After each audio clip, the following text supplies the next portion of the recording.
qadamiylarga hasanat. Bugun biz sanatshunoslik sohasidagi ilmiy izlanishlarni yanada chuqurlashtirish va zamonaviy yondashuvlar bilan boyitish maqsadida yig'ilganmiz.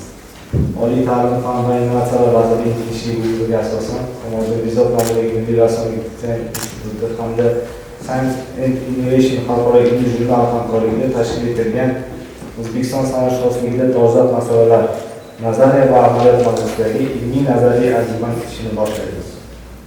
So'nggi yillarda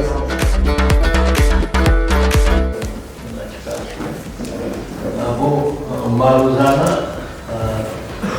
tayyorlagan asosiy material bu xabarlaring bor sizlarni hozir buni prezidentimiz tashabbusidan katta mega loyiha bu Islom sivilizatsiya markazi qurilishi tugadi, lekin ikkinchi bosqich bu zaldagi 9 ta zali bor. Buni yangi konsepsiya asosida 16 ta miniatyura chizilgan, jami katta bo'lgan. Shunda aynan shu texnologiya bo'yicha ishlash, miniatyura an'analarni o'rganishga to'g'ri keldi va boshqa usulda bu yechimlarni qilib bo'lmaslik amalda sinab ko'rganimiz uchun shu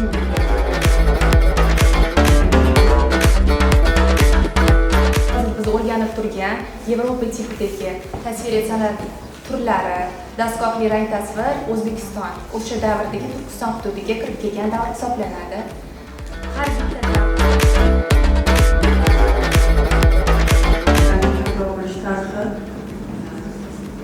Aktivitga turli sohalar va yo'nalishlar tadqiqotchilari e'tiboridagi obyekt sifatida shakllangan madaniy hodisadir.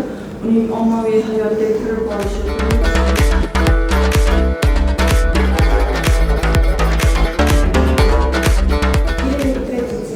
В этом контексте живопись Узбекистана становится неким пространством общения между Востоком и Западом, где каждый культурный пласт отзывается в новом контексте.